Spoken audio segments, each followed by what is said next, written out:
The reason, because I don't see Boom. Boom. Day Boom. Day off, Dean. Day off, Dean. You know, That's that's how we roll. a half miler. Only there was a way we could figure out what's going on. We're down and It out. says we're live, but we're not actually live on YouTube. So I don't know okay. what is going on. Well, let's get live on YouTube then. Now we're live. We're good. Are we live? Do we restart, or have we been live the whole time? Someone text in, please. Well, whatever it is, we're live at the Tower Okay, we're good. Studios here in Marda Loop. Tower, Chrysler, Dodge, Ram, your number one Chrysler dealer in town. Consumer Choice Award winner, number one. Love Tower. Chrysler Tower. Have you schmoozing a vehicle yet from Serge? No, I think he's mad that I made fun of his sugar intake. Well, okay. I mean, he kind of, it goes both ways. I didn't realize He didn't realize you'd lost 3 finals in a row either, so you had to live through that. I feel like you're even, Steven. We're all square. So we're here in the Tower Studios, and I believe we've got Boomer calling in. Boom, are you there? Where are you, Boom? You're in the Tower vehicle itself. It looks there. He is in the Nation Jeep. Hi, buddies. Do you know how how I'm we're in doing? I'm in the Nation Jeep here. Good start, by the way. Great Excellent. start, fellas. Smooth, Yeah. as always. Yeah. Real good. Yeah. You must have packed the walking sticks in the back of the Jeep there. So left them at home apparently. I'm just reading an article here. It's called "The Strangest Things Found in People's Ears." Number 1, a 3-centimeter cockroach. Number 2, a tooth. A tooth. I'm glad you said roach at the end of that last one. I did, yeah. A matchstick. Is that a gun? What? A matchstick? Yeah. A Barbie shoe. Got to be careful with those. The Barbie shoe, smaller. Maggots. A dandelion. A cricket. That's the top 7. So anyway, just light reading, maybe a coincidence. I can see the dandelion, Dean. Like you use that like your Q-tips. When he puts the flower over his ear in summer when he's getting I lay down, sleep all the time, wake up off the grass, all hungover and shit. Yeah, it's one of the questions I was going to have today because that's what's happening today. I am off to the hearing loss clinic. Now, Rhodesy is not in town. It took us a while to get this all set up, and still, I told you guys, Rhodesy, he's a playboy. He's a jet setter. So I believe he's in Victoria or something, doing something. So I'm going to, I believe I'm going to meet up with Hannah today and have my hearing assessment done at the hearing loss clinic. They've been doing it forever. They're the best in the business. I am very curious to see what they find. I hope no cockroaches or maggots. Yeah, that's my. Do you believe we'll start with that. Do you think and then find out? Yeah. What are the odds if we go to our Betway app? What are the odds that we find something in your ear? Are we talking plus money? Is it very positive, like a minus 200? What are we thinking here for finding something in Boomer's ears? I'm gonna go minus 100. So even kind of even money. I don't think there's anything in there because I do go in and I say I clean them out a lot. But I've never, ever had a hearing assessment done, so there could be something from the 80s in there that I have never found. So, just deeper, yeah. Yeah, it could be like maybe there's a Molson Canadian stubby beer bottle or something in there, and I haven't known. It's been 25, 30 years. Who knew it was there that long? But well, what do they say about gum? Like if you swallow the gum, the people that you always got scared as a kid, that'll stay in your stomach forever. Like maybe you just tucked your gum in your ear in grade 7 and it's still there. It's way in there now. Who knows? Yeah, it could be. I swallow the gum. Doesn't everybody? Don't we swallow the gum? Swallow the gum. No, I really don't. Yeah, I don't swallow the gum. I don't want to get too newsy on you, but real quick. Anyway, no, shut up. So anyway, so there's that. So I'm going to do the hearing assessment, and we're going to take some video, and we'll have it on the show in the coming days or weeks. And the other part is I can't get up the stairs to the studio today. Can't get up the stairs to the studio. Tight hammies. Getting work done. Working in the out. house. Unbelievable, man. Rhett, I told you yesterday we stopped at to get your coffee there. I said, you know what? Got a little something. It's a little worse than usual because I get the feeling every few months, like it's kind of there, and then it just goes away. And I haven't had a real onset blast in probably 10, 12, 15 years. Well, I know when I was living in Red Deer, I used to get it a lot. It was a bugger. But it started yesterday, and then about 2:30 in the middle of the night, and I couldn't get back to sleep. I've got a case of the gout, and it's a son of a bitch. The gout sucks. And it sucks for multiple reasons, but mainly like for where Dean's at, if you can't like even slightly bend the joint of like a toe or your foot, like you can't move. You're completely demobilized and immobilized. That's a word too. And then secondly, now you get worried about all the stuff you love in life, like, you know, tasty things, booze. No, see, I don't worry about that. I'm more curious because there were no tasty things or booze. I don't know how it happened or why it happened. It's a flare up, and nothing is out of the ordinary or out of the norm for me. So, but yeah, getting on shoes was an ordeal. Getting into the Jeep was a challenge. I'm not getting out. I'm not going up to see. I'm parked right outside. Like I'm literally outside the studio right now. You're here now. I can't. No, I'm right outside. I'm in. Yeah. If you look out the window, you'll see the Jeep. I can't make it up the stairs. So that's what's happening. I feel what do you do for this? Like drink lots of water. Water and Advil doesn't. There's not a lot you can do. There's a medication. It's called colchicine, which is it's supposed to get after it. It's poison. But other than that, you just kind of take Advil and suck it up, sweetheart. That's about it. And if it becomes chronic, then you get to get on the allopurinol, I believe it's called. That's right. Yeah. Like something that's a daily that keeps fighting the lactic acid levels, which are the enemy here in gout. Uric. This is not good. Uric, thank you. Cold bath. Get in a cold tub. Yeah, I need a cold plunge. But if you've never had it, it's no laughing matter, is it? It's no laughing matter. You know what, Rhett? It is no laughing matter. That's right. I'm glad that you have sympathy for me. I can feel it because I thought maybe you guys would just kind of laugh. No, I actually do. One of my greatest fears in life is the morning I wake up with the gout. I don't like the gout. Feel like there's a inevitability to it. Yeah. I'm praying and hoping that it doesn't rear its ugly head, but I never make fun of anyone that gets the gout. T's and P's, Dean. It's no Thanks for the tease. Because they always say, it's you're having all that red meat and red wine, and somebody's living life rich. Nope. I'm flat broke. I had fucking Lipton soup for supper. It ain't that. It ain't red wine and fucking meat. So that I don't know what to chalk it up to. It's no fucking good. That's what I know. Have you had seafood lately? Seafood? No. Crustaceans? No. No. Just, okay. It's hot dogs and fucking Lipton soup for supper last night. That's what it was. Apparently. So your eyes been bugging you. People are still cracking you for wearing shades on the set. I know. I usually like making fun of you. I've defended you staunchly on this. That like, look, thank you. It hurts his eyes. We got like 6-7 lights aimed right at us so that this looks good for the YouTubes. Stop bugging him about the sunglasses. Now the gout. At least you're going to get great news at the hearing loss clinic today. That's right. If there's one thing I know about me is that good news just comes in waves, and it just keeps on coming. So really excited to hear. Yeah, really excited to hear what Hannah has for me today. God damn it. So do they have a gurney in the parking lot ready for you, or how are you going to get in there? What if there's a set of stairs? Yeah, and take the video of me fucking gimping my way into the friggin' clinic today. That's great. Can you bring the equipment out to the Jeep to do this test? Seriously. Yeah. Can you, I don't know what you need. Is like headphones. What else do you need? Can you do it right here? Oh, Christ. But everything else is all right. Everyone's good. Everyone's all right. Yeah. Hey, it's a beautiful day. I mean, for the mobile, it's get out and enjoy the weather day, which apparently you were saying it's smoky out east, Rhett. It is. There's kids out east. They're not allowed to go to recess or field trips or any outdoor activities. Lots of smoke in here. Well, did you see Yankee Stadium last night? It was just it was covered. That whole area is just covered in smoke. So that's what put Judge on the IL, I guess. Pray for Dean's gout and more rain. And we were just getting into it. What the heck's going on here? We were asking him about what we should do on the show today, and rather than give us any show ideas, he just replied, "I'm drunk." So we were just diving into that.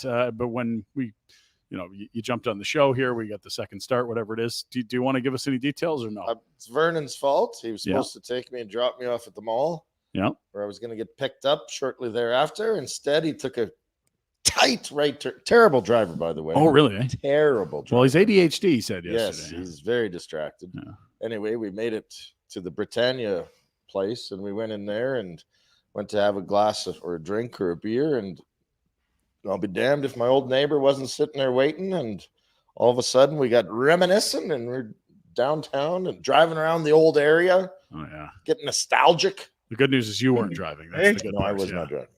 Not like those good old times, eh, Rhett? Yeah, Not like good old times. Yeah. Yeah. Used to be Yeah. somebody. You're Used still to. somebody. Yeah. Yeah. Used to. So I don't want to drop so a bomb what- here on you, but Oh, go ahead.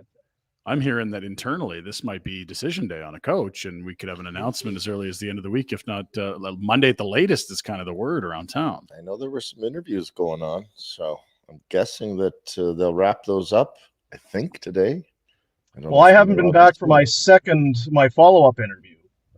Then I think you're They out. usually do that, right? Before they hire. I thought They it was bring in his done. second- Aren't you going to hearing loss for insurance purposes? You got to do the full medical. right, yeah. That's part of the hiring. No. Yeah, it's for the charter, the plane. So many flights. The pressure on my eardrums is a bugger. Yeah, they don't want a lawsuit on their hands. Yeah, that's fair. So what are we thinking? I'll tell you what. I've heard bugger all, aside from the names that we kind of have heard from Frank and Elliot weeks ago. It's Mitch Love. We heard it's not Gerard Gallant. Yep. Who else? I mean, what else are we hearing? Huska Love. Huska Love is Yeah, the yeah. internal candidates for sure. And I think we've heard a little bit about Mark Savard, Alex Tongue, and even Travis Green's name is kind of a newer addition to that group. I don't know if that's your final 4 or 5, but that's sort of the list as I was writing off the top of my head, that the first 5 that came to my head. Mhm. This stupid fucking head, yeah. I don't know if we're missing anyone there. We probably are. There's always a couple of candidates that, an assistant somewhere else in the league we might not have had on our radar, but it sounds like there's a blend of both internal and external, as you'd expect it to be at this point. It's still two things, right? It's who's coming, what are you paying, and all that sort of thing. But what's the Igidla situation? If he's coming in next year, is it as a coach? Is it as management? How's that going to work? And if it's Love, who comes right from the American Hockey League, what kind of taste does that leave in Huska's mouth? Does he want to continue to work the D and be an assistant coach, or does he look at it and say, fuck this? This was, if I didn't get it now, how am I getting it next time? Sort of. Yeah, it doesn't feel the way that Ryan Huska would operate, but I'd certainly understand that sentiment. Well, you do have to, if you want to be a head coach at some point, analyze, okay, where's my opportunity? And if I just continue this, do I ever get the head coach? Because you can pigeonhole yourself into the assistant coach. He interviewed with Detroit, I believe, last summer. I think that was news. Chicago. Thank you. Okay. So either way, you guys had an interview. And I wonder, like, is he the hot prospect right now, or is this not the time to do that? But how do you become the hot prospect if you're? Well, you don't come off a season where your team undershot expectations and there was failures all over. I don't think it's the right year for him to be the hot candidate, but internally they'll view that differently. That's probably more externally. Yeah, that's 100%. But that's what we're saying. If Love gets it, so.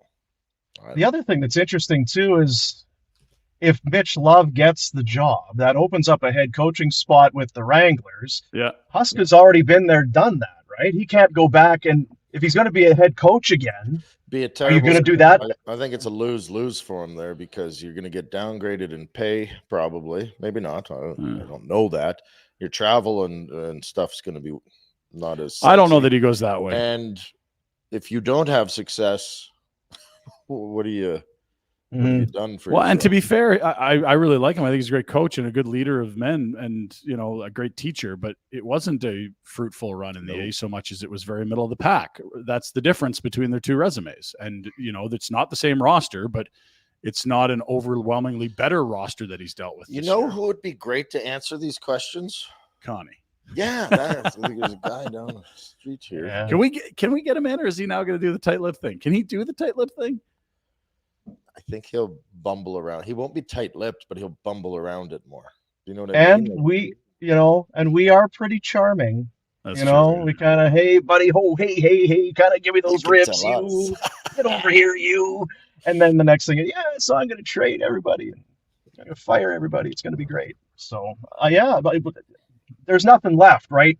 Conroy, how long has it been? 2.5 weeks since he took over? Yeah, I think that's right. Boy, yeah. First order of business is to get into the coaching thing, and Daryl's been gone for quite a while. I don't know. I don't think it's imperative that they get somebody before the draft, but I don't know what else is left. I just think you have to get it done, because it gets busier with other you're stuff. You have to be able to move your focus is more of and I don't know what more interviewing and asking at some point.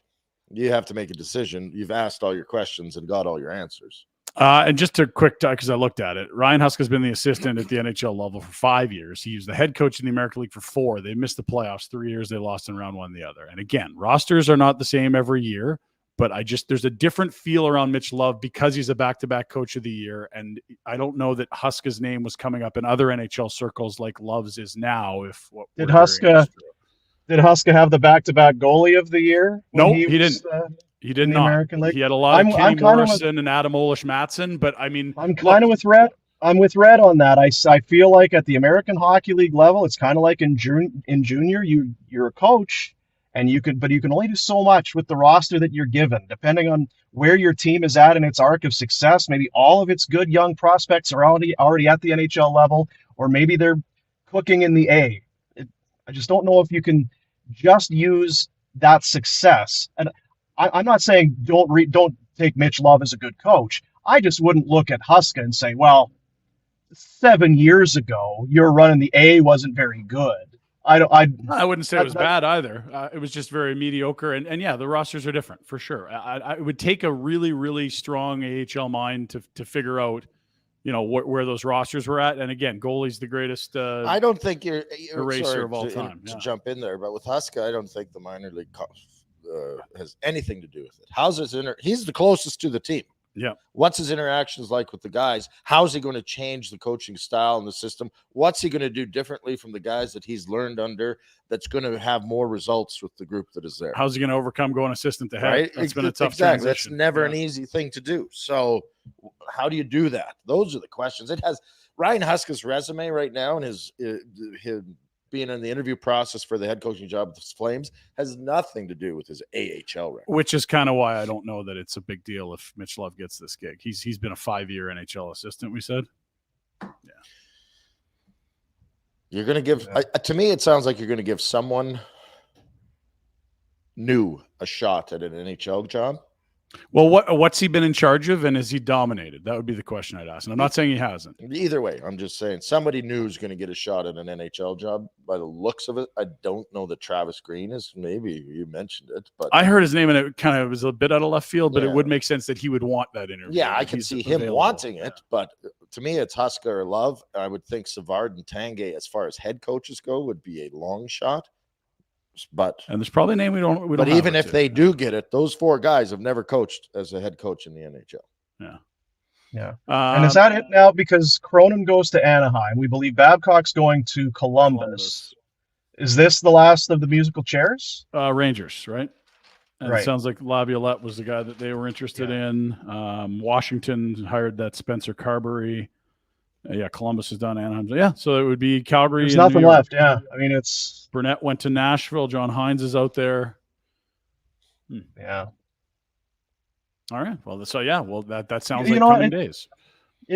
I don't know. I feel like we talk. Rhett, you bring it up with bringing in the youth. I think there's something to be said about that with the coach as well. If you're going to have young guys, you know what Mitch Love is. It hasn't been a decade inside the system, but you probably feel like you know what he is as a coach. You can talk to all the guys who played for him.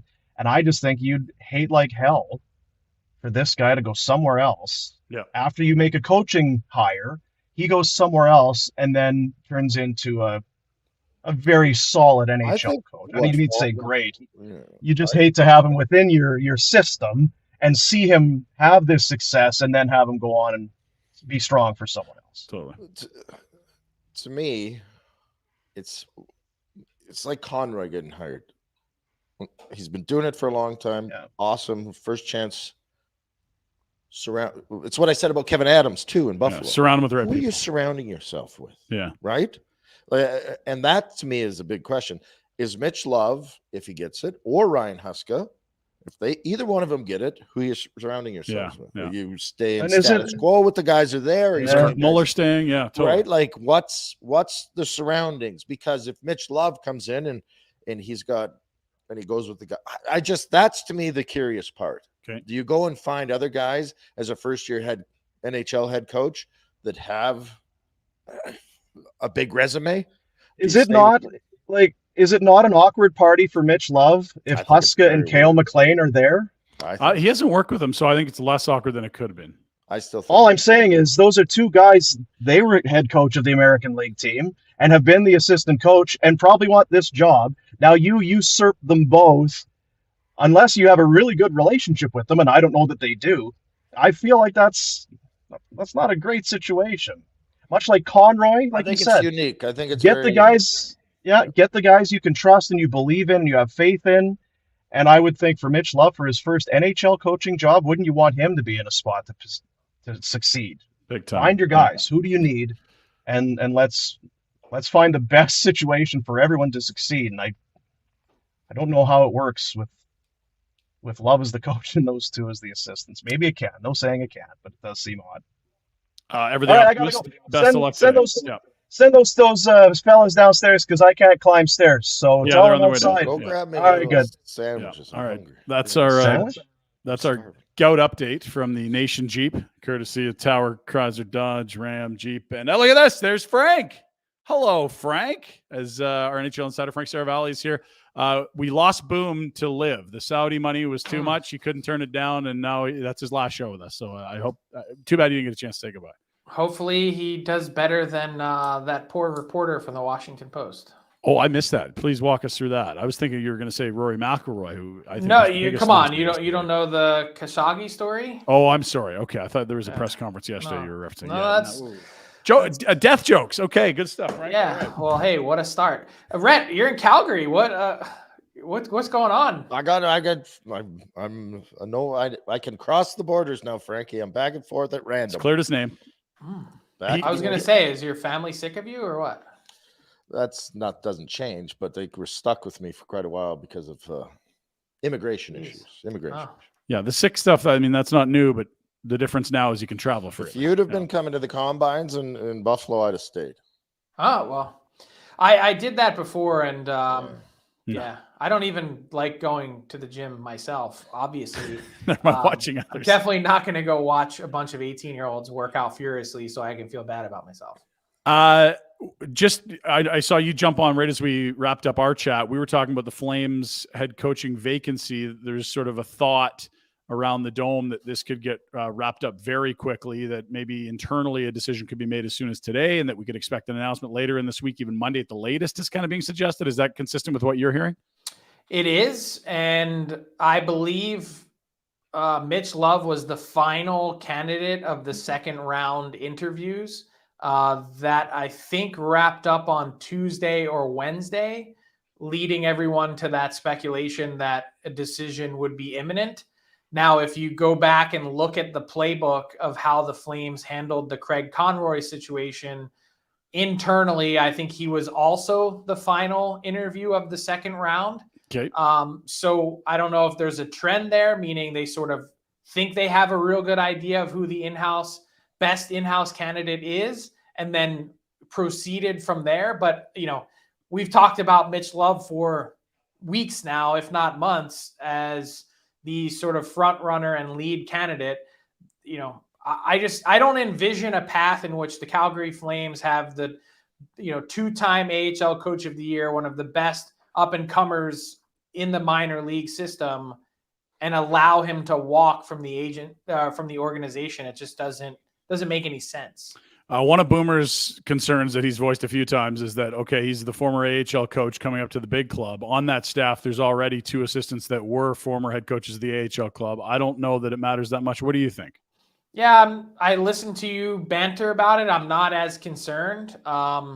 I think there will be someone, my guess, added to the staff that has NHL head coach experience. There's enough of them around that would be intrigued by this roster. I would guess that Kirk Muller, for instance, if he's out of the running now, I believe, I doubt he's going to be returning to the Calgary Flames in that same sort of associate coach position.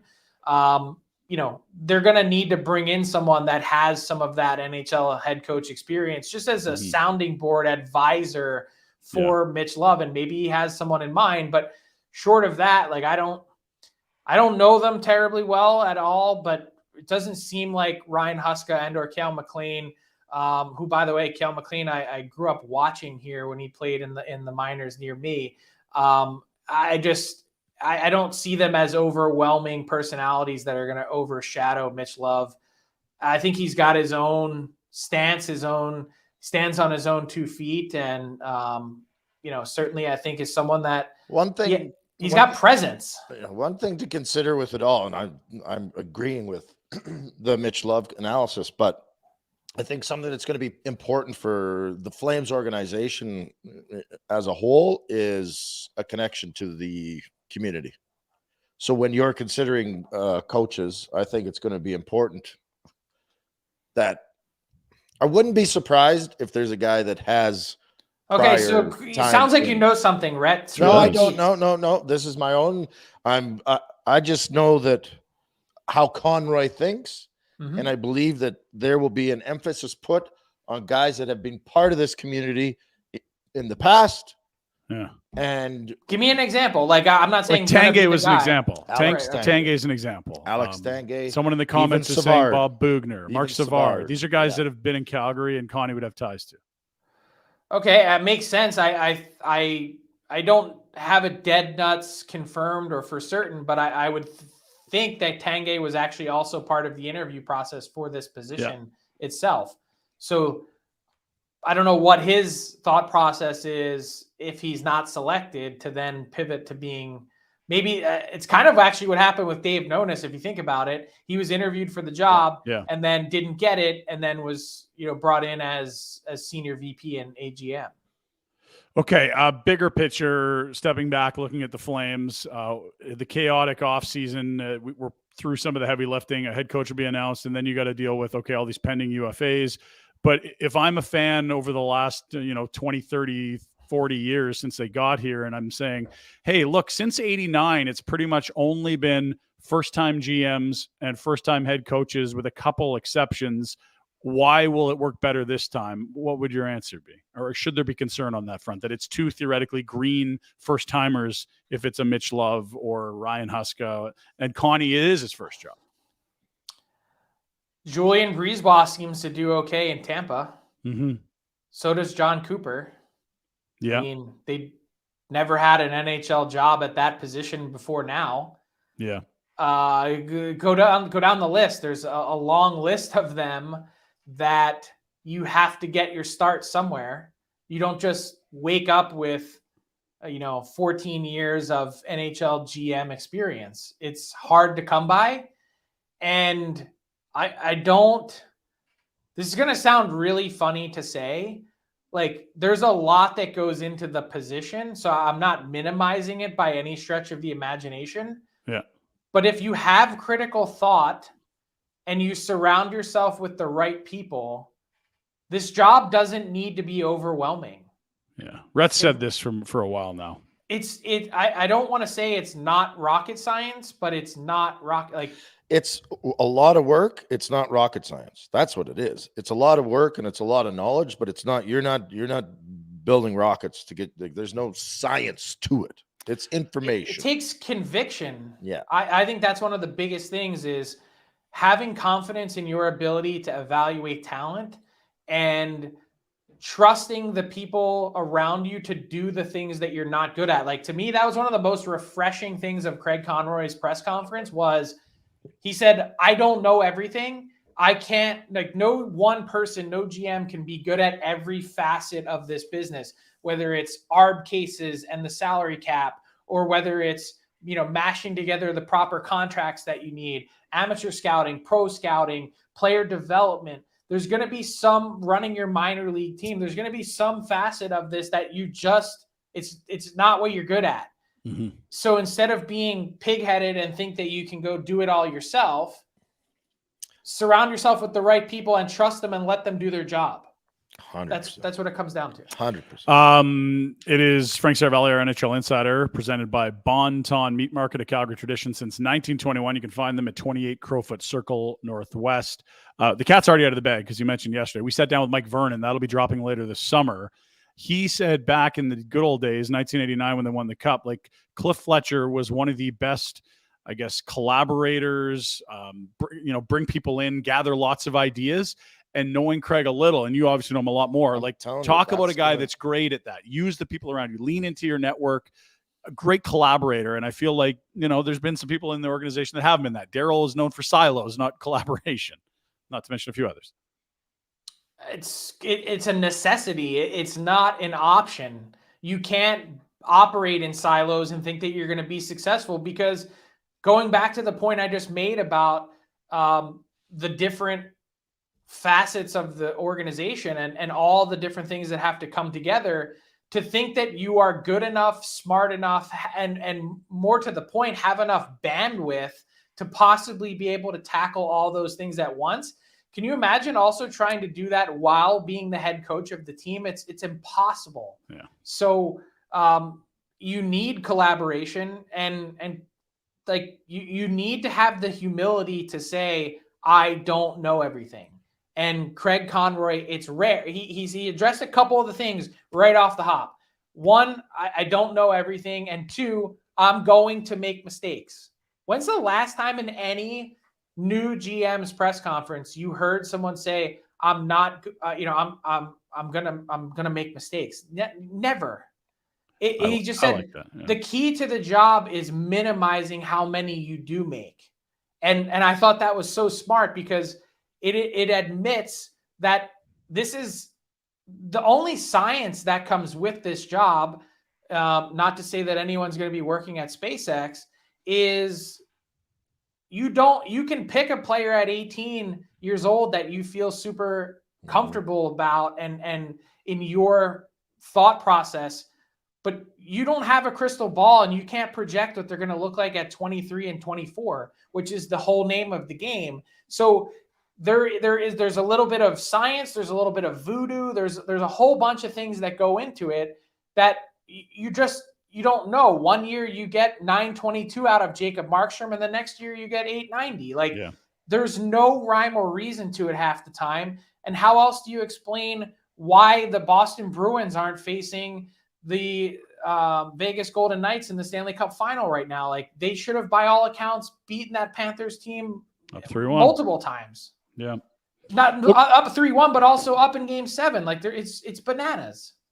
Okay, so let's switch gears. We saw a big trade yesterday. LA's clearing out cap space, trying to get Gavrikov re-upped. Columbus gets Provorov. Philly gets some picks and a couple depth pieces. Like, this is sort of the beginning of when we start to see a lot of trades. We're heading into the draft. That draft capital is important to teams, and people want to get their ducks lined up for when the start of the new year fiscally begins July 1, free agency, the cap, all that. Walk us through some of the hot spots around the league. Well, I think all these teams that were involved in that transaction, Columbus, Philly, and LA, are all really just kind of getting started, all accomplishing different things. The Flyers have ripped the Band-Aid off, and you're going to see an exodus of players. Danny Briere is rebuilding. I don't know that they're quite going to go the full Chicago route, but it's going to be closer to that than a lot of the other rebuilds that we've seen. Okay. So the names that you're going to hear in the next few weeks, you heard Carter Hart on Tuesday. I don't think they're antsy to do it, but they're certainly listening. Nothing imminent at this exact moment in time. Kevin Hayes, Tony DeAngelo, Travis Sanheim, go through the roster. I think Travis Konechny is probably at a different price point. Joel Farabee. There's a whole bunch of guys that teams are going to be calling on. So that's the Flyers aspect. The Blue Jackets now, after using that pick that they got from the Gavrikov deal, are now going to focus on getting a center. That's the one thing, as intense as Boone Jenner is, and I like his game. He's got a limited skill set and ceiling. He can't be your number one center. You need to fix that position. And so hoping that someone that they pick at number 3 overall is going to accomplish that this year is foolish. They know that, and the seat is getting warm for Jarmo Kekalainen. In LA, we expect them to use that salary cap space that they got from dumping the Peterson and Walker contracts to then re-sign Vladislav Gavrikov. But the big thing is, what do they do in net? That's the one position. They still have a logjam on the right side of their defense. Gavrikov is fit like a glove on the left. And in net, they tried Korpisalo. Peterson was supposed to be the guy that they were turning the baton to after Jonathan Quick. That hasn't worked out. I wouldn't be shocked to see them be one of the teams that's in the mix for someone like a Connor Hellebuck this summer. Wow. With some cap flexibility that they have. I think the Kings, if they can get a goalie, are going to be very well positioned to be among the class of the West moving forward. What's the smoke around Alex DeBrincat? He was brought in. He's an RFA this summer, 1 year in Ottawa. It seemed like a pretty confident move made by a young club that hadn't made the step yet. And are they going to have to move him? Or is he a pain in the ass too? Well, Like, why is this guy getting moved? What's going on? I don't think he's a pain in the ass. I think he's just sort of naturally curious, like anyone would be before considering signing a long-term extension. First off, he's American-born. Second, we don't know who the owner is going to be, how soon they'll be playing in a new building, who the GM and who the coach is going to be. I don't know about you, Rhett, but depending on what they're offering me, unless it's the sun, the moon, and the stars, I'm probably not putting pen to paper on a long-term deal with anyone until I have the answer to some of those questions. So that's part of it. There's tons of rumblings out there about what these next ownership groups might do. We just don't know who it's going to be. A lot of people think they have GMs and head coaches in place. I reported yesterday that one of the prospective ownership groups has engaged Patrick Waugh as a potential head coaching candidate. Like, there's all sorts of things happening behind the scenes that, really is in a holding pattern right now. And speaking of smoke, the wildfires in Eastern Canada, it's insane where I am here in Philly. I know that's typically a Western Canadian thing, but we have some legit health warnings out there. Kids indoor recess today. Yeah, not good. We were dealing with that, I want to say a month ago. Yeah, my kids in Buffalo, same thing. Field trips canceled, outdoor activities canceled. Yeah. We need rain. You make good points on the Ottawa stuff, Frank. Go ahead, Rhett. Well, I can't remember if we talked to Frank about this, but a few weeks ago or a week ago, somebody brought up a trade with Columbus. Yeah. Excellent. The Lindholm from Calgary. Aaron Portzline was chatting with Julian McKenzie, who's the new Calgary beat reporter for The Athletic. I think his first season here. Portzline's been forever installed in Columbus. And they were just spitballing, but it really dovetailed with what you were saying with Columbus. Like, they're moving forward quickly. This is not the beginning of a long, slow process. When you hire Mike Babcock, when you make the types of deals that they're making, the deal was interesting because it changed the way we thought about what Craig Conroy could do. And it also allows you, like, oh, geez, there could be some fingerprints here. Number 3 and Lindholm being the principal pieces swapping hands. I'm not saying it's going to happen. I'm not asking, is this a live thing? But is that the type of deal you could see Columbus making? And then conversely, would the Flames entertain a deal like that? Well, I think the Flames would have to think about it, just because you'd have to think about potentially solving both the here and now sooner than later with regards to Lindholm and the next deal. I can only tell you this, having checked on that story in the last few weeks, it's great fodder for us to talk about, but I don't have any indication that the Columbus Blue Jackets are willing to move number 3 overall. And in fact, I had poked around yesterday as the trade was going down. Is there any chance that number 3 is involved? And they're like, what, are you kidding? Yeah. That's how high regard the Blue Jackets hold this pick in. So as good of a player as Lindholm is, and intriguing as he is, especially for one more year at that price point, it's not happening for number 3 overall. Yeah. And if it were to be on the table, I'd have to think that the Flames would be giving it a long, hard look. UFA class, you published your top UFAs a while ago. It's not the sexiest of lists, but there's also a couple names you wouldn't have had on there that have got to be rocketing up. Like, we talked about it yesterday. Like, what does the world look like for Aiden Hill? Is this Binnington all over, or is it a little bit different? No, I think it's different. As good as he's been, 937 save percentage in these playoffs. It's been ridiculous. And in fact, I'm kind of wrestling personally. What do I do with my Conn Smythe ballot? Because he's been that good. I think for goalies to get into that conversation, you have to really be exceptional. And he's really right on the borderline of that. How much of that is an impact, though, from Bruce Cassidy and his system? I just wrapped up Daily Faceoff Live before this, and my co-host for the day was Colby Cohn, who played for 4 seasons under Bruce Cassidy. And he was saying, if you stick to the system, he has the ability of the way his team plays to take an average goalie and make them look really good. I do think that there is I'm not saying there's a direct correlation, but I do think there's an impact of system to Yes, there goaltender is. performance. Yeah, we've seen it in Carolina too, right? Like it doesn't seem to matter who they plug and play. You get good goaltending because you don't allow a lot of great chances. Well, so look at all the different guys that Vegas has used this year. So Yeah. I think people sort of have a skeptical or naturally skeptical viewpoint of what Hill's next deal looks like. It's going to start with a 3, I think. I think it's closer to 3.75 a year. And I don't really have any indication as to why it wouldn't be in Vegas. Like he's their property. Totally. Like they need a goalie. They don't have anyone signed up for next If year. they win, how do you? It's kind of like letting Mitch Love walk away from here. You got a goaltender that won you the money. Stanley Cup Yeah. possibly, and you're gonna. And just while we're on that, are you seeing any chance of a Robin Leonard return? There's 2 more years at 4.5, I believe. Is he done? Not 100% confirmed, but I think that's the speculation behind the scenes. Yeah, because if you know that money's dead, you can approach that challenge a little differently, obviously. 11 starts for Hill this year, 9 wins. That is tidy in the postseason. Wow. Mm-hmm. Well, the Golden Knights have just been ridiculously consistent. Yeah. What are you seeing in that series? Man, if I'm Paul Maurice and you have a second consecutive off day today, you're trying to sit there and conjure up a path forward for your team. And I don't know one thing that they can hang their hat on, Rhett. I'll run through them in 15 seconds for you. Both of their special teams are garbage. Their star player, Matthew Tkachuk, is a few degrees off center and definitely off kilter. I think the whole team has been as a result. Sergei Bobrovsky's allowed 8 goals in 87 minutes. Radko Gudas is expected to play in Game 3, but missing him in Game 2 hurt. Eetu Luosterainen's a big part of their team. And I don't know what you turn around. Oh, and the chaos. It's been extremely chaotic in front of their own net. But more to that point, they've created so very little in front of Adin Hill that I don't like. What is your calling card here? What is your path back into the series? I don't know what it is. And I don't see Vegas losing 4 of the next 5. Yeah, I don't see him losing 4 of the next 5. I'm hoping that the Florida can put something together to make a series of it, at least to cause some interest.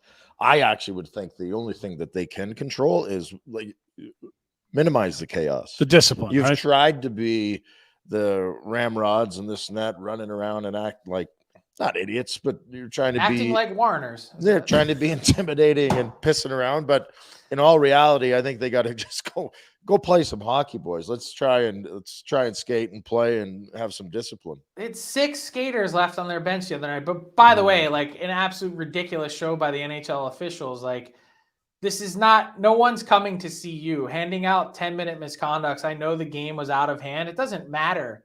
You're taking the best player on the Florida Panthers and sending him to the locker room. You're directly influencing the end result of the game. Yeah. Well, and at that, they can almost, I get what they're trying to do in certain, but when you go that far, you can almost piss the guys off more where it's like, F you then. Now I am going to be a prick. How's Maurice handling all this? Like, I know he's take a deep breath was the quote after game 1. And I feel like he's got to have some similar sort of narrative after that. But he didn't look like he'd taken a deep breath, did he? He was freaking out the whole night. Everyone just fucking breathe. Yeah. That was the actual quote. Sure. But I mean, did he show that? It didn't look like he'd take everyone just bleep and breathe. He looked like a guy that was wound up as much as the rest of that team that was undisciplined. He just is wound up. Yeah. He always is wound up. Okay. It's actually one of the favorite moments that I've had covering the NHL. I was in Nashville. I'm trying to think. It would have been Winnipeg, Nashville in that 2018 series. And they had a game 7. And I just happened to be walking out of the rink after the press conference and Mo was walking to the bus and we linked up and he put his arm around me and in like a 30-second span, he dropped like 45 F-bombs about how excited he was for game 7 that night. And first off, I love the competitive fire, but more than that, I do think that teams and players feed off of the emotion and energy of their coach. Most of the time, that's a real positive. Yeah. And you would think that how excited he is, it is a positive for this Panthers team because it's also mostly positive, his viewpoint. But there is the, as I mentioned, a few degrees off center. There's something to the idea that you can be overhyped as well. It's like telling your wife to calm down. That ever go well for you guys? No, it doesn't work for me. Paul Maurice telling guys to stay calm, fucking Stay breath. calm. Everyone just take a fucking breath. Okay, Paul, you go first. Okay. I don't want to drag you too long. Last one for you. The cap has been, we talked about it. This was a thing that could be traded between the union and the league. Cap, sure, we'll move it up, but what are we getting?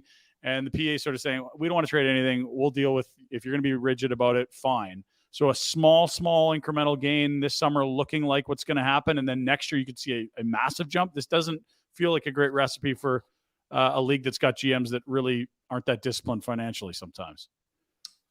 Still up for debate. I understand what Gary Bettman said, but I've covered enough of these press conferences and lockouts to know that it's a negotiation, and he was throwing red meat to the players and to everyone else to get them worked up to say, really, they're not going to have us increase the cap? Like, what's going on here? Mm-hmm. What it does is spur this exact conversation and talk among players. And I can only tell you that 2 weeks ago today, when the NHL and the NHLPA met in New York, sort of the initial Gary Bettman, Marty Walsh sit down at the table talk, that one of the things on the table was increasing the cap by $3 million for this summer. But to your point, it came with a list of things that they want. And right now, there's no indication that the PA is willing to play ball. But I wonder what the stance looks like once the Board of Governors and GMs understand that we're entering a fourth consecutive season of a flat cap. I think Gary Bettman knows that people inside his own camp want to see a change. And I believe that there's still a path forward for an increase this year. What would a timeline be for that? Because free agency opens July 1. You'd want to have that stuff cemented ahead of that, correct? Tuesday, June 26th is when the GMs meet in Nashville. It's a Tuesday.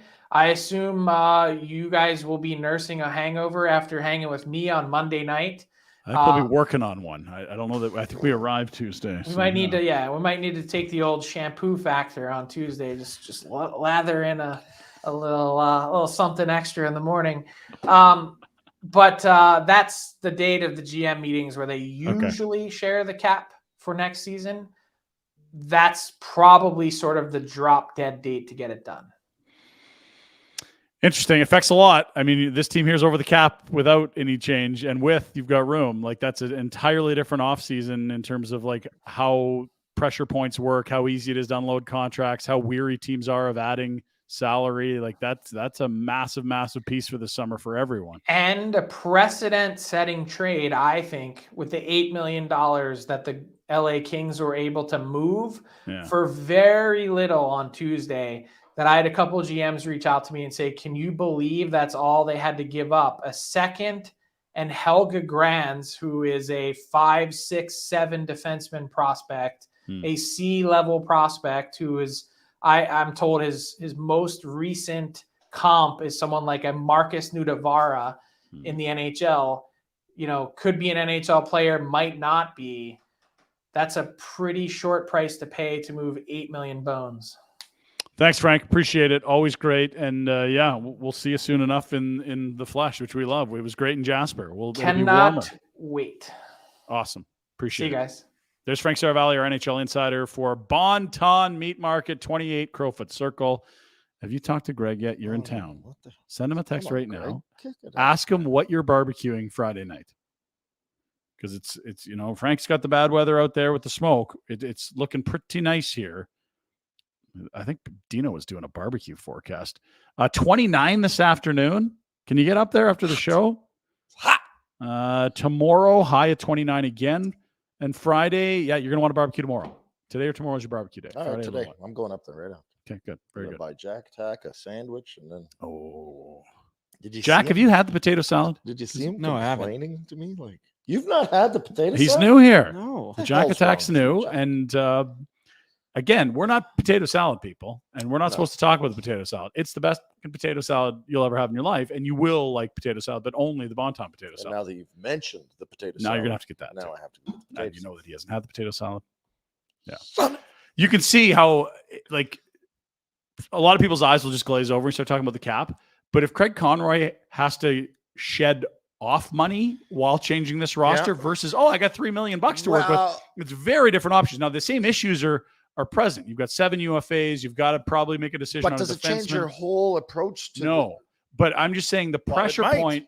Yeah, sure, it might. But my point would be, if you're just like, we'll just move Vladar. Well, yeah, if teams are cool with Vladar at 275, if the cap's going up, that's probably, you can get something really nice. If all of a sudden you're like, ooh, could we find someone for half that? Because I don't have enough room this summer. Like, it changes everything. What do you do in net? What do you do with these UFAs? I mean. If it doesn't go up and you can't, say he was trying to go with kind of a status quo approach to the next year. Yeah. Well, can you even put the team together? Or if you don't have the money to maintain the guys and go, you're over. You have to make changes. You're over. All of a sudden you're making changes. Then you're like, well, if I'm making effing changes, I might as well flip the script and go young, or I don't know. The easiest way to save around $2 million is Vladar. And so are you willing to take almost nothing if that's what the market bears, if the cap doesn't go up? Or could this be a really robust trade where, look at this, we've got another second rounder. Well, and the cap's going to dictate a lot of that. And if you're Craig Conroy, you're like, should we trade Vladar? So, well, what's the cap doing? Because I don't know what I can get for this guy until I see where teams are at financially. He might be the perfect price point for a team or be too expensive depending on what the cap's doing. The one guy we're not talking about a lot, I know there's a lot of chatter about Elias Lindholm, and rightfully so. His 2 line mates left and have enjoyed, to varying levels, success in new markets, different places. They all went through that COVID nonsense here, which I'm not saying Canada did anything wrong. What I'm saying is, if you're a 25-year-old millionaire playing pro sports, life was easier in the States. And that doesn't mean Canada did something wrong, US did right. But for these guys, it was tough here. We talk a lot about Lindholm. What we don't talk about is, I think, his defensive equivalent. A guy that's a rock-solid top pair, minute-munching Noah Hannafin. They're in the same spot. They're almost the same age. They have very similar contracts. They're involved in the same trade. I feel like there's a big conversation to be had about what you do with Noah Hannafin, because he's not going to be cheap, and you are going to be doing the same thing as Lindholm, locking him up long-term. He's going to demand max term into his 30s. Is that a guy you're going to ride with till he's 35? He skates great. I just think that it's a piece you can fit in. He's a little bit younger. He skates well. Here's my whole problem with the whole roster is you're talking about moving Lindholm or Hannafin, and those aren't the issues. Those guys aren't your issue guys. No. Those are guys you should be desperately trying to hang on to, because I think that they will serve a purpose for the term of their contract. Agreed. But only if Lindholm's the only old guy left. Not when you already have 2. You can't have 3 centermen that are 32 plus playing in this league. And the other thing I wanted to say, because we're talking about the coach, if you're hiring Mitch Leverhofsky, whoever it's going to be, how much influence do they get to have on what roster and what type of player they want? Is that right? Like, you don't want to give too much, but you certainly want to fit the coach to the personnel, right? You can't have a Daryl silo and Tree silo. You're trying to fix that situation. Right. It's going to be a really quick turnover. Okay, you get the job, whoever, Mitch. Yeah. What kind of team you want? It's going to go from, right? Like, how are you going to play? How are you going to play? What do you play with you? I really want to get all these young kids in. It's like, well, okay, so maybe I will shed a vet. Right. Whereas if you're going to run with the vets, maybe a first-time head coach isn't the guy to run that room, right? I know that you're probably right. I think you have. I hope. I don't know that you can do anything, but I hope. I would pray and hope that there's a market for Hubert or Kadri. Or a huge bounce back where they're not an issue. Yeah. I just think that but this is the problem. If I don't think they're going to be bounce back, probably most people watching are. Yeah. Tilt your mic just up towards your mouth a little more. Thank you. There you are. I agree with you. The idea of extending Lindholm's not a bad one, but when you put it in the environment of already having Huberdeau for the next 8, Kadri for the next 6, now you're like, oh boy. And I don't loop Backlund in here because he's 35. He's not going to sign a 6-year deal. If you have him, it's a 1 or a 2-year deal. And if he wants more than that, it'll be elsewhere. But if he's like good asset management with Backlund to even. I mean, if he's great and you can move him if you're not good and still get something, sure. It all depends on what you think next year is going to be. Is this a team that's going to be better because Daryl's gone? They got the coach. I would hope the goaltending's better. I would hope the power play's better. Shillington coming back doesn't make you worse. No, I think they should be better too. I just don't know. They played so poorly and disinterestedly that I have a hard time believing or seeing that how they're going to be a bunch of guys with energy and effort and showing up and outworking other teams. And I watch the playoffs, and I don't know that they have the speed or the offensive creativity to play in these series. And how much of that is system and how much is that the personnel you build? This is the challenge. Or how much was it being mad at the coach? Yeah, totally. Right? Yeah. Like if you're 15% less interested in playing because the coach you don't get along with, it'll show up. What's that equal? Yeah. No, you said it the other day. It's like, man, if you had a best friend on a team and that team wasn't there the next year, you'd just be down a little. Now imagine the storm cloud that Daryl can be if you're not getting along and the team's losing. Like, what's that worth? We'll find out. How much better? And to be fair, there's a couple guys that look like they quit. Those guys are going to have to not do that this year, no matter what the fuck happens, even if you don't get along with the coach. Yes, if you don't get along with the coach and you're ready to quit again, then the issue really lies with it. It's It's honestly, there's a lot of layers to this for Connie's first offseason and number 16 in a deep draft, 7 pending UFAs. Go get him, Connie.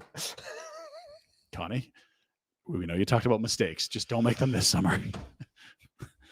And to be fair, like that's just being honest. The best GMs in the sport make mistakes. Oh, it's quite regularly. Yeah.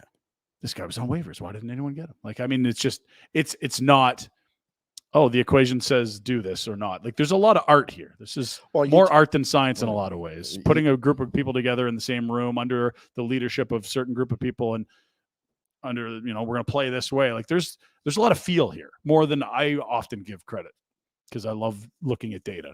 The one that stands out to me last year were the defenseman we lost. Yeah. The kid that went to Phoenix.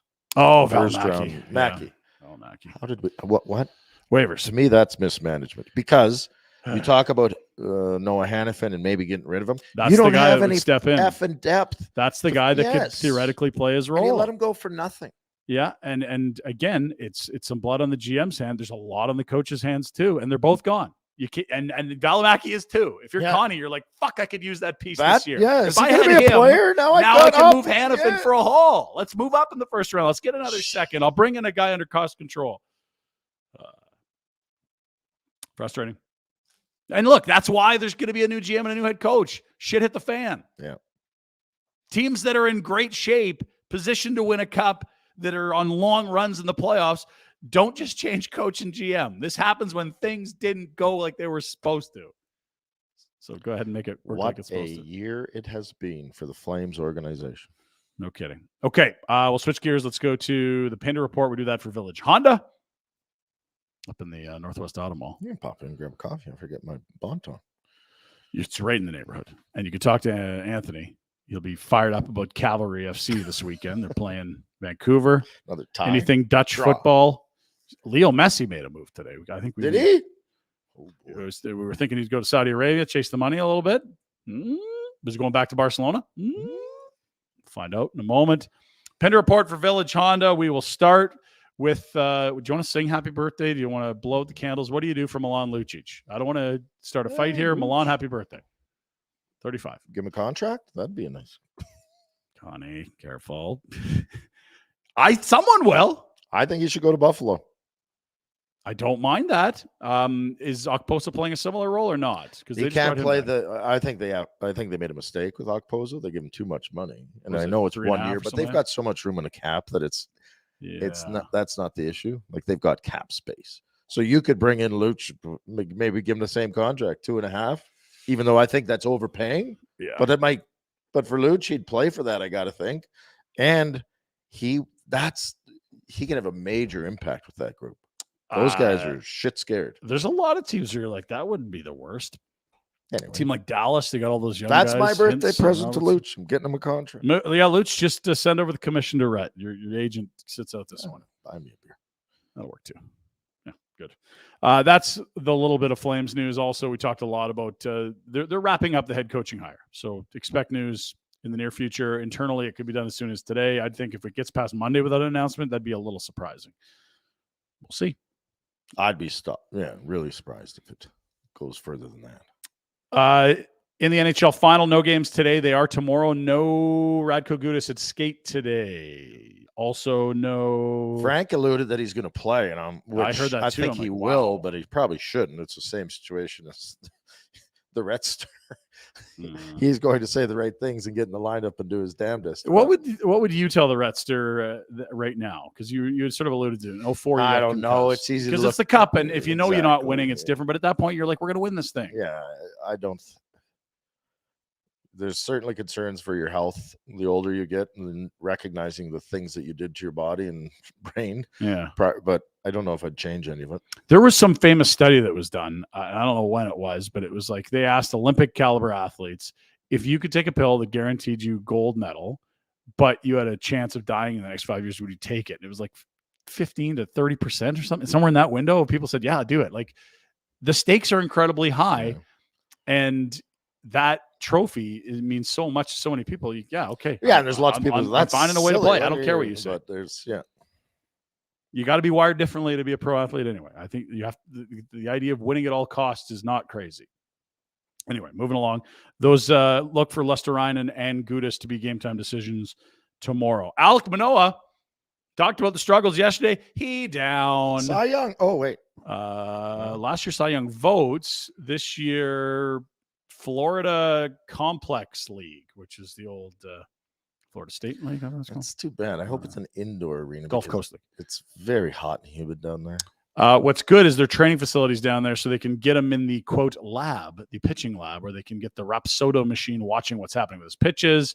They can slow-mo his delivery, what's happening, why don't we have consistency, inability to throw strikes. He's also had a lot of weight for a guy that I think was 260 last year. Jeez. Why don't have a lab in Florida?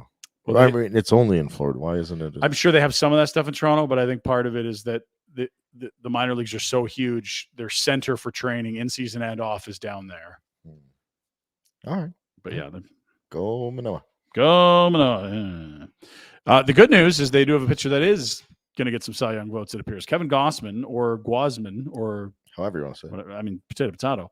Phenomenal last night. 13 strikeouts. I want you to watch this sequence here. The first pitch is his sinker, which falls off and hits the dirt. And the next pitch is the fastball. Okay, dead straight. So watch them when you overlay them. Watch how late in the pitch before they separate. Like you're halfway to the plate there. One's a foot like off the plate and the other is the bottom of the zone. Good luck hitting this guy. You're just guessing. I could hit this guy. Yes, shut up. That nothing makes me more angry that's one of many things that makes me angry. The common guy saying, "Oh, I could hit off a major." No, you couldn't. No, you could not. No. You might break your hand catching one on the wrong part of the bat. Like, no, you could not. I'm sorry. Yes, you play slow pitch. No, that has nothing to do with hitting a 100-mile-an-hour fastball. Other baseball news, bad news for Jacob deGrom, the former Mets ace who signed in Texas. Big deal. Oh, no. 6 starts, second Tommy John. Not good. What's better, the first or the second Tommy? Hopefully the second for Jacob deGrom. Yeah, he pitched really the first well. one wasn't so good. I mean, it was great for a while. Then I need another one. It's like upgrading your car, right? It's like going back to Village, getting a newer one. That's like poor Mike Soroka and his Achilles. Mike, by the way, optioned back to AAA. Had 2 starts up, just okay. Let's let him work. It's been a couple of years. So back at AAA Gwinnett. The Gwinnett somethings. Gwinnett to Gwinnett. Judge will be gone for the Yankees for a bit. No. That's not ideal for them, but excellent for the rest of the AL East. Sprain and contusion. Got a contusion? That's a fancy word for a bruise. Is that what that is? Or a cut. I don't know. Okay, we'll move along. We won't pretend to be experts. I'm sorry about your Bills. Did you hear the news? No. Their first ever Madden cover. And so the Madden curse is now onto the Bills. There was a lot of. I was in a parking lot at the rink the other day, and I heard people talk. Can you believe they put him on the cover of Madden? We can't be doing this. This was going to be our year. They're screwing us again. That's tough, eh? Do we believe in curses like that? I do not. Yeah, okay, good. Because you weren't buying the. I think it's going to be great. He's single again, and he's living it up. Is he single again? Where's Mrs. The former Mrs. Allen? Bit of a breakup. Really? You got the scoop here. It's very. Did the widely shoveler accepted. send you out so she could make moves here, or what's going on? Maybe she's upgrading. I don't know if it'd be an upgrade. I mean, could he be as charming and hilarious and kind I and would caring almost as you? say something rude, but Okay, get don't off say that anything rude. topic. That's great. Patrick Mahomes is a great teammate, right? We know that. no, And you could probably be like, his I'm brother's sick a of them dick. winning. His brother's Richard. You're a Bills fan. They've hurt you a couple times. Watch how he saves his idiot buddy, Travis Kelce, who also happens to be very good at football. Here they are at the White House a few days ago, and they're posing for a photo with the president, Joe Biden. And Kelce, what does he look at? Oh, there's the mic. Why don't I just drop a couple verses here and wait till Mahomes sees them? Oh, no. Sorry. Didn't even let him get a sentence. I know how this goes. I know how you operate. Stop it. So this would be like if we're in Nashville for the draft, for example. So I've been waiting for this. Sorry. Okay, we can stop right now. That's good. Just no. All right. Let's say I'm in the lobby of a hotel. I've had a few beers. I'm starting to do my high kicking, and like Gary Bettman walks in. You're like, no. Like that's what we just saw there. That's protecting a friend from himself. I would let you fail miserably. I'm not a teammate. Like Guess we're not friends. Fair enough. Kind of had that feeling anyway. Suspicion at least. Leo Messi's moving. It was the longtime FC Barcelona man. Went to Paris a couple of years. And what? Inter Miami? MLS? Open wide for some soccer. Really? How about this? MLS. And apparently, not unlike Beckham, this deal involves more than salary. If you see an uptick in Apple TV subscriptions who hold their television rights or streaming rights, he's going to get a slice of that. He's going to get a huge amount of money. He probably is going to end up owning a piece of this team when he's done. Yes. The greatest footballer of all time, I would argue, coming to MLS. And not like 40-year-old, but like, still played in one of the best clubs in the world last year. He's closer to prime, not prime, but closer. Just won a World Cup. It's a big get for MLS. Money talks, Rhett, as we learned yesterday. Apparently, money does talk. Yeah. They're not talking how much money he's going to make? Or did they? I think it's one of these convoluted deals where it could be worth a shitload, but it depends on how much more money the business makes than he's going to get a piece of. There's zero downside and massive upside. For Leo, yeah, a lot of upside. Also, he's going to make people look foolish in that league because, I'm going to go watch. Greatest player in the world. Ja Morant, remember we last checked in, he was waving a gun around on social media. Yeah, he's a real... Now, apparently, toy gun. Adam Silver, cool. 30 games still. Wow. What? I mean, I guess the NBA's point is kids watching you on social don't know that's a toy. You're being a jackass. And you've been told not to do it. And you've been told not to. And I don't buy that it was a toy gun. I'm not a gun expert. I know you prove it. Okay, yeah. Actually, don't prove it. Just stop. Just stop waving guns around on social media, please. Finally, this is Rory at the RBC Canadian Open. This is 2 years in a row that the RBC Canadian Open has been completely hijacked by LIV News. Last year, it was the announcement that LIV was starting the week of the RBC Canadian Open. And now, yesterday, the bombshell that the LIV Golf, DP World Tour, and PGA are going to be uniting the world of golf, a.k.a. taking the money. Now, do you think this is is RBC pissed about this, would you think? Or I would say yes and no. No one's talking about the tournament, but a lot of people will be watching because golf is front and center again. So it sucks that they're not talking about the Oakville Golf Course or wherever it's being hosted or, but last year was their most fruitful event in the midst of all this chaos. And I suppose you can sell that down the road. Former guys like Dustin Johnson, who had the RBC logo on his hat for a while, that have gone to LIV, now they might become, you'll have stronger fields in future theory. But then also it's head-to-head with the LIV event. I don't know how to feel about it. Let's go to Rory, who maybe was the biggest loser of yesterday's news. He and Jay Monahan for very different reasons. Roy for not taking the money, and Jay for showing a lack of a spine, or at least how to alienate the PGA's best players. There were calls for his resignation yesterday. I got a text message on Monday night, I guess, from Jimmy Dunn saying, hey, can I give you a call in the morning? So I said, sure. Jimmy rang me at about 6:30 yesterday morning. We had a chat, took me through the news, took me through the deal, the structure of the deal, what it meant for us, what it meant for the DP World Tour. So yeah, I learned about it pretty much at the same time everyone else did, and yeah, it was a surprise. I knew there had been discussions going on in the background. I knew that lines of communication had been opened up. I obviously didn't expect it to happen as quickly as it did. But I really think that, from what I gathered, the tour felt they were in a real position of strength coming off the back of the DP World winning their legal case in London. It sort of weakened the other side's position, and they went in there, and the way Jimmy described it, Rory, sometimes you got 280 over water and you just got to go for it.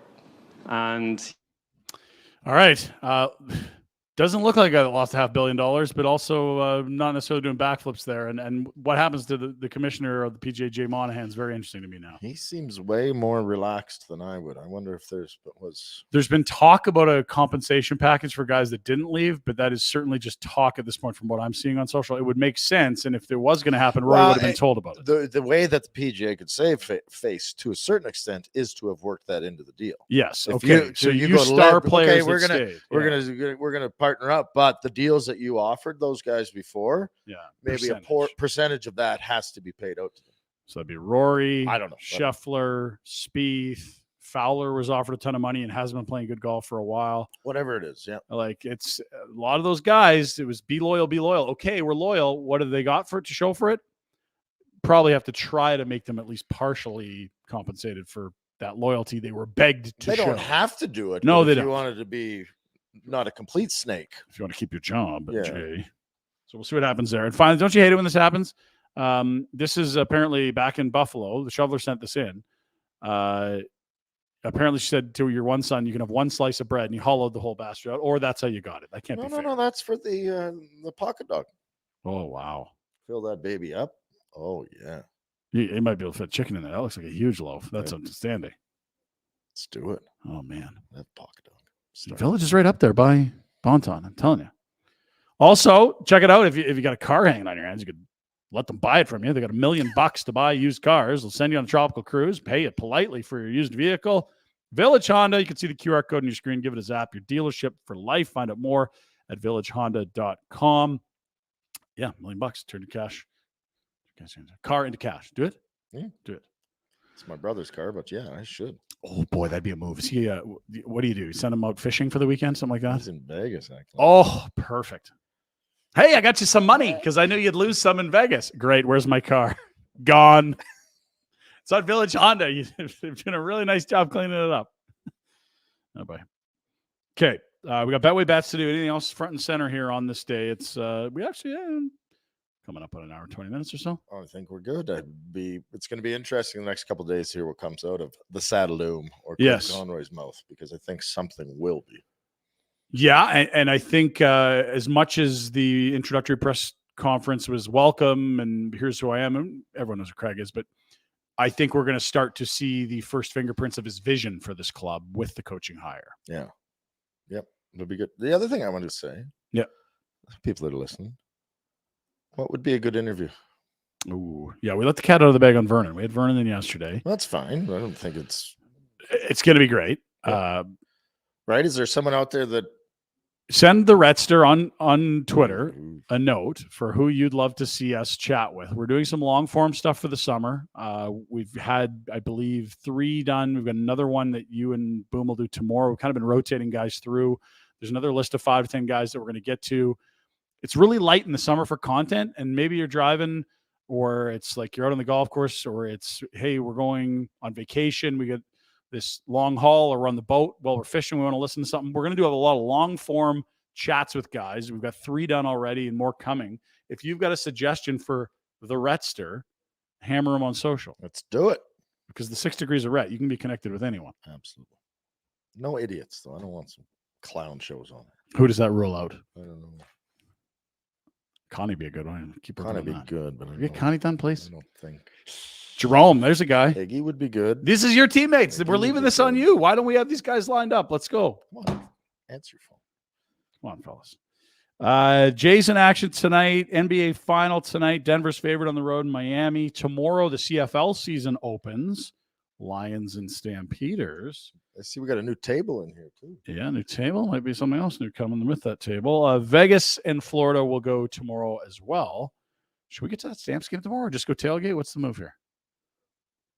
Tailgating would be good. I like tailgating. We'll see if Greg's going. When I'm going, yeah, Bonton today. I'll get the Yes, lowdown. good. The lowdown. The DL, the download, the lowdown, the LD. Whatever. Let's go to our Betway bets of the day. I'm focusing in on baseball and basketball today. Betway, get the app. Ontario only 19 plus. Bet the responsible way. I like the Nuggets -3.5. It's almost even money. Remember game one where they just select them and look better? Yeah, pumped them. I don't know that we don't see a few more games like that. If it's tonight, there we are, nearly even money. And Jonathan Marchessault has scored in 1 billion straight games. Is that what I'm reading here? Okay. Wow. a He's lot. been on an absolute hero. I think it's 12 in his last 12. Whew. That's a major push for the old Conn Smythe. He is now, you have to lay money to, he's less than even money at the Conn Smythe one. That's how good he's been. So why not stick with him while he's hot? Also, we'll watch for that first period over for Vegas. They've hit it 12 of the last 13 games or 13 of 14. And it's game day tomorrow, so expect to see that tomorrow, perhaps, on the Betway bets. And yesterday, we drilled the Guasman bets because we had 2 strikeout totals. He eclipsed both of them. Old Guas daddy. We keep misspelling his name. This bastard might win the Cy Young. That would have been a bet for the spring. I was telling people, Guasman, get your Cy Young. It's 35-1. Come on, go. Enjoy today. Talk to Greg, please. I don't like. We asked Rhett Jack the other day. Hey, what date? How long are you here till? Till I leave. I don't know when that is. Could be Friday. It could be Friday. It could be never. It could be July. Could be next Wednesday. It could be next I will Wednesday. not be here next Thursday, Friday, Saturday. So you're not here next Thursday, Friday, Saturday. So my point to you is this. You have a window here. I don't know how long it is. You don't know how long it is. Get the good meat on the barbecue sooner than later. Before this runway goes away, we got a little rain showing up this weekend. Now is the time. All right. Okay. I'm going. Very good. Quit yelling. Betway, partner of ours. Those are Betway bets. That's it. Boom will be back tomorrow. Boom. Good luck with the hoof today. I hope it heals up a little bit. We'll see if that gum from junior high school was found in his ear or not. And his eyes are failing him. The gout's flaring up. We just want him to have 3 or 4 good senses. Can he still smell? 3 or Can 4 he more still taste? Can he 3 or still 4 hear? more good years. Yeah. Poor guy. See you tomorrow. Thanks for hanging with us today, fellas. And a reminder, you can check out nationgear.ca for the barn burner gear. Send us some pics. We'll throw it on the show. Hey, why not? Go do that. Hoodies, t-shirts, and more exciting things going to be showing up soon. Appreciate you. Talk to you tomorrow.